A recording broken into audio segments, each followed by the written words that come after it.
We are back for another episode of the Enlightenment Moment. In this episode, we are going back to protecting your temple. We're doing another episode of Protecting Your Temple. I'm actually heading over to a gym right now.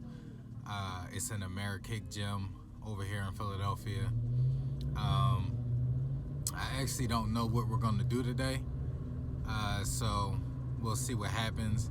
I haven't done any formal, fight training or open mat training in a while, so I'm hoping that's what we get into, a little bit of open mat, a little bit of sparring, but we'll see how it goes. But I know definitely we're gonna get some work in, and we'll see how it goes, and I will talk to you guys in a little bit.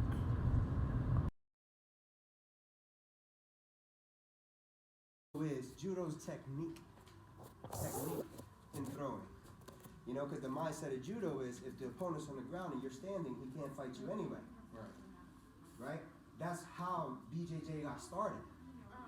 Because the guy was a judoka that was training their father. All right? Elio Gracie was a little brother. His two older brothers were so good at judo, they kept throwing him, and they overpowered him. So Elio is the one that started coming up with the BJJ. Let me fight from my back. Let me fight from the ground. You know, if they throw me and I'm on the ground, I should know how to get them to come to me and then beat them on the ground. Right. You see, that's where BJJ sprung from. It sprung from two big brothers tearing their little brother up with judo. You see what I'm saying? So the whole mindset of judo is technique. The stronger you are, of course, the technique just looks more and more vicious. Right. Like, it looked more and more vicious. I'm talking about Seoi Nages. I've been seeing those since I was a kid. Like, my father used to hit dudes with Seoi Nages when it was like street fight outside, and you go out there, the first thing you want to do is hit you with an elbow or come turn into a Seoi Nage and just, he'll end the whole fight. Everybody stop. Because how it looks, right? The Seoi Nage come here, and then you see how I just took control? The thing about it is, I'm not lifting you. I'm really just pulling your arm around the radius of my shoulder and then using the body position. You see that? Once I have your weight on me, I can just throw you right however I like. I can pull your hand all the way into my pocket and make you go head first. You see what I'm saying? Especially if you don't know how to break fall. We're going over a little bit of that on Monday too.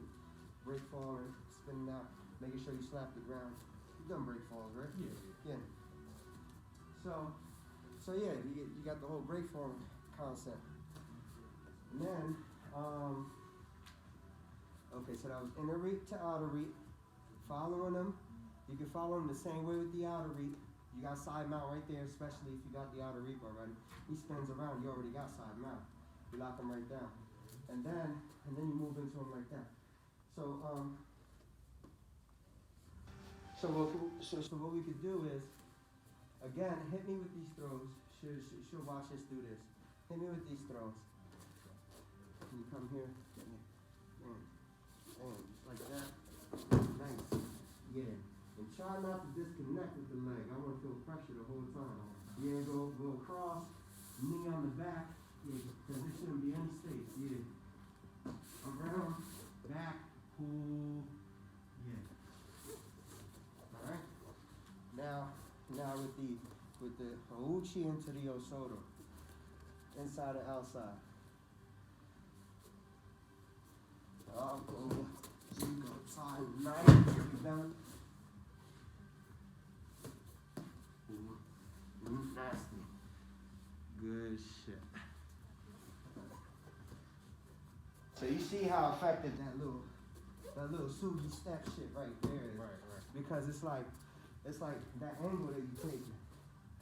You know, you've thrown those switch kicks. Right. So that's a switch kick movement. If I ever saw one, using the same movement to just step out, you know, and then get the outer reap and just clean them right up. Did you learn judo like officially like that? Not officially, no. Nah, and it's like, if you're sparring, right? If you're sparring, dudes will hit you with it, and you be like, I'm using that. Yeah. You know what I'm saying? And I'm gonna get that little ankle sweep thing the bull just hit me with it, you know? And when you think about it, like, technically and scientifically, like martial artists come at it, when you think about it like that, you know it's so much more intimate. You start seeing it everywhere. Right. You know, and that's really what you wanna strive for. Is a model of looking at the martial art that applies in every case. You know, it's like universal principles of martial art. You know, boil it down to its essence. What do you do? Judo is the wheel. The judo wheel. So any way I want to throw you, I have to wheel you off of something. Right? You felt the outside reach, the wheel was on the thigh. Right? Now, if I wanted to hit you with an uke otoshi, I'd have to use the hip as a wheel. And you can feel the difference here. See that? That's the hip wheel. And don't worry, hey, he's a fighter. So I can do that. You saw through him? I can do that. Alright? He's a pro, so I don't want to hear it. Alright, so with the hip wheel, all I did was take half your body, and I took it, and while I was spinning, I wrapped the center of your gravity right around my hip. Okay. All right, and that's all I did. I just threw you right over that. So try that to me. You can go from pummeling if you want. It's the same shit, bro. It's entries. Yeah, well, no, not even all that. Not crossbody? Yeah, because now you're 50-50. Okay. Right? So what did you just do? Show me what you just did. So I came across. Right here. So it's 50-50. Well, who says I can't? Okay. Because what are we going to do? We're going to struggle, right? Yeah. Unless you're not struggling. So it's whoever shoot first if I cross your body. It's whoever enters the correct way and got the best angle. Right. You see what I'm saying? So here we are pummeling, right? All right.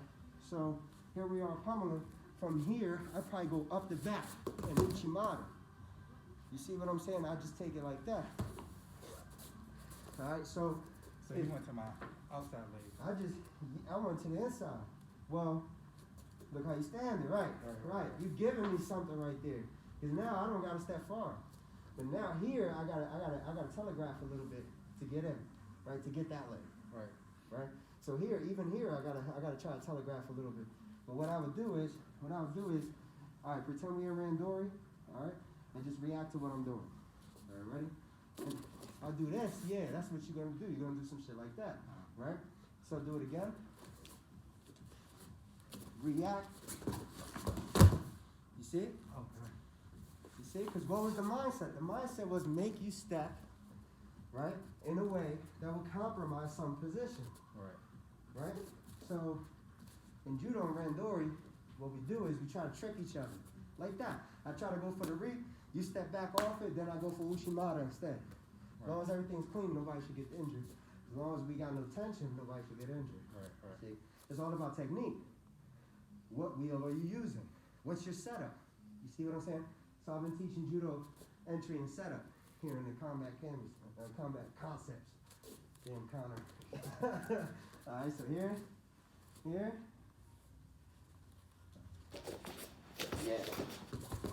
Now you almost fell too. Right. You don't want to fall. If you try to catch it and you don't, right? Release it, get control, and then take a different angle.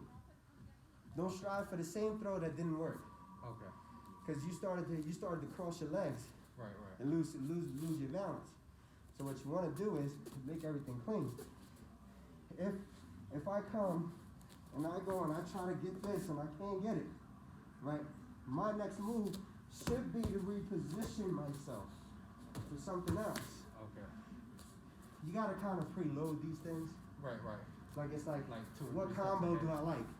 You know, Ouchi into Osoto is the one I taught you today. Right. You know, so that could be done if it's just blocked. The way you were blocking it was you were stepping back. So because you step back, I use Uchimata instead of using Osoto because I can't use Osoto in that situation. Now I could have went like this. I could use Osoto in the other direction. I could have said Uchi, you stopped it, and then I go pop, and go the other way. Right. You see, for a left leg Osoto thrown that way. But hey, I chose Uchi because I feel like this right here is a Kempo kind of move. Well, I felt like that one would have gave you better balance to take me down anyway, because all my weight is on my my back foot. So if you go to trip this leg, I'm gonna just pick. Yeah, it may be. Yeah, yeah. Especially if you're a good fighter. Right. You already know your balance points and how you stepping and all that. You know, so you may need to do something like the uchi. Right, right. Because as with the uchi, it was like you thought you were going back. Now you're going front. Right, right. You know what I'm saying? So my weight is back Instead here, of but I'm instead of already- you thought you were going back, then I still try to take you back. Yeah. You know, because now you're loading your body this way. You know, so I mean, there's different mindsets, right? Now with the ukiyo tochi, I could try to hit you with this and come here. You see? Now if I go for the head, you go right over. Watch. See? Couldn't even stop that. Now, the way you do stop that is with the jigo tai. Is sit back. Alright? So if you feel this and you start to feel forward momentum, that's right. Right? Now I just change angle. See that? I ended up doing taio toshi. Uki, ta. Shit like that. Connection. Can I show her something? Yeah, of course. Because most women that are getting attacked, you're in my guard. Yeah, yeah. So most women are. So this is what a Great man is supposed to do. What he's doing. Yeah, so he's the man, I'm the woman. So he's trying to penetrate me, basically. This is called a closed guard. So your legs are locked together. And you want to disrupt his balance because he's up. So you pull him, your legs close to you, and he's all balanced. Now, Which is unnatural. You actually want him away in your mind. But now the mind says pull him closer. You know? So right now, his arm is across my body, which is where I was going to put it anyway. And you pull him even closer to you. Now, once you keep this locked, his carotid artery right here is being blocked. 6 seconds. Out like a light switch. And this side is being blocked as well. Even if he has By my own shoulder. Even if he has what? a knife in his hand.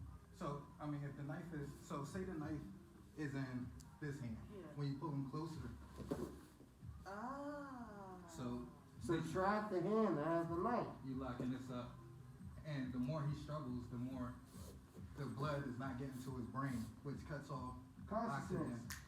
Show me that one more time. Yeah, so pulling them in. So even if he's just trying to punch you, so he raises his hand Right on the outside when you there. pull him to you. So you pulled him with your legs. Yeah. So it's just like this, like you're doing a reverse And you're punch. actually like, the force is going up the back a little bit. You're kicking us. Go ahead, do that. Yeah, so Yeah. and because his arm is right there, all you're doing is grabbing your own hand, and you're not letting it go, and you just hold it as tight as you can. You're cutting off he can't breathe because you're squeezing his ribs, and you're cutting off the oxygen. And to you're his aiming brain. for the blood supply. All right, you're aiming for the blood supply for the brain. That's really what's happening there. Now you can do an air choke or a blood choke. 2 different kinds of choke.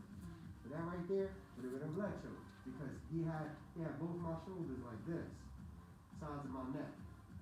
And remember, when you do a choke, it's not. See, a lot of people do a choke and they'll squeeze. Go ahead, give me the choke. You're naked, and they'll squeeze really tight, and they'll lose everything and go loose.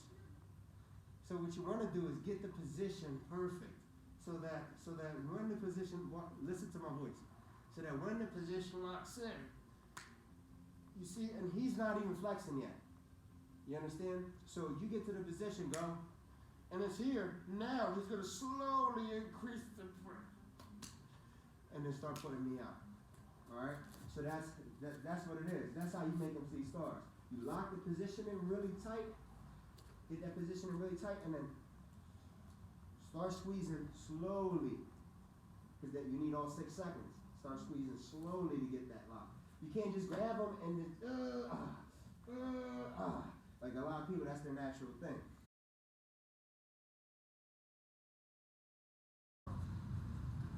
One of laying on the ground and they got your arms pinned to where. You want to show me on Aaron? Okay. So what if they got you Your arms pinned. like this? Yeah. All right, this right here is stupid for the attacker, right? Because Aaron got full control of you right now. Oh. Yeah, he got full control. So what if it's like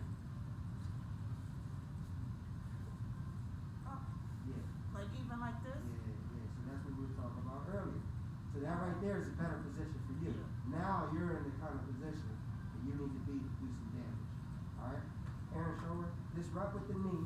Disrupt with the knee to balance forward. You see that? You gotta come forward. Not really. All right. So stay on top of him. Don't let him move you. Don't let him move you. No, okay, wait, all right. Ready? Go. Don't let him move you. Don't let him move you. Because once you come up, Wait a minute. He can do other things. once Is you this a come up, fight your or? weight is, I'm holding your weight now. So Right. I decide which way you're going to go. Yeah. Once I get you up all, because you're sitting heavy. Yeah. But once you come up here, I'm controlling your weight. Because all you gotta do is turn now. He's not lifting you. He's just turning himself. Because you're on top of him. You get it? Yeah. So all it is you bring your feet as close to your butt as possible. Yeah, and this is called bridge. Lift up. That's called a bridge right there. Alright? And that's the mindset. Bridge the hips off. Create space between you and the ground. Once you have that space and you're dropping back into that space, the space is between you and the opponent. So now you can just move everything easily. You know, because now you have created space. So the first philosophy is create space.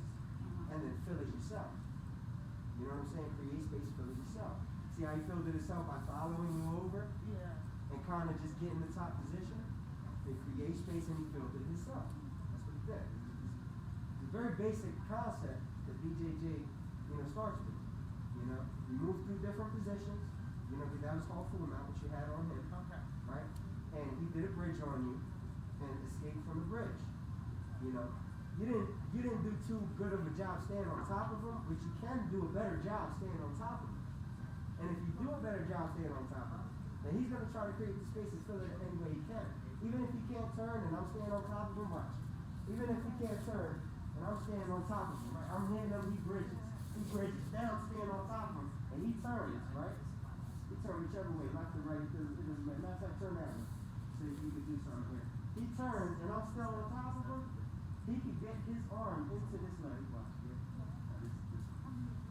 yeah, and then bridge and shoot your arm that way. Yeah. See that? Wow, yeah. You know what I'm saying? So he created space, he put something in there. Change your shit up. You know, you can do it from all kinds of angles. You know, you can just make them up as you go along as long as they work. You know? But yeah, there's variables in the fight. So you work for those variables and you see what you did wrong. Always what you did wrong. You know, it's not much about the opponent, what they're doing. It's more about yourself. What position you were in. Where did you get trapped in? Where did you forget? You know, what direction could you have gone, but you didn't go? You know, you got to analyze yourself in the fight, your position. All right. So thanks for joining me. All right. I'm gonna see you. We got this Mondays and Wednesdays. Mondays and All right. Wednesdays. Yeah. Right after the karate. Yeah, right after the karate's going on, we got this combat concepts thing going down, and we'll take it from there. You know. All right. All right. Hey, just got done. We actually did some judo training and some BJJ training. And again, I was a year out from doing any type of training like that. Felt pretty good in there. A lot of new concepts, a lot of concepts that I already knew. But overall, it was a good experience. And I appreciate the time that he took out to, teach me a couple things. And I look forward to potentially coming back and getting some work in. Maybe even getting some sparring and some live action rolling. But overall, again, it was a good workout. This is over at AmeriKick in Andorra, PA. And the guy that I was working with is Sam, Sensei Sam. He's an awesome guy. He helped me train for my last 2 fights that I had. And he's running some classes over here in Andorra. So if you guys are in Philadelphia, make sure you come check these guys out over here. They have Kempo karate for the kids. They have Kempo karate for the adults. They have boot camps. And what we were doing in there was, I believe, is a program they're starting up. It's called Combat Concepts, I believe. And yeah, so the class is going to be growing pretty fast. They're going to be offering a lot of information, a lot of concepts, a lot of knowledge, and there's going to be some skilled fighters there. So don't be afraid if you're a beginner. Come out there, get some work in, and just enjoy yourselves and learn how to protect yourself at all costs. Learn how to protect your temple at all costs. And I appreciate you guys for checking out this video.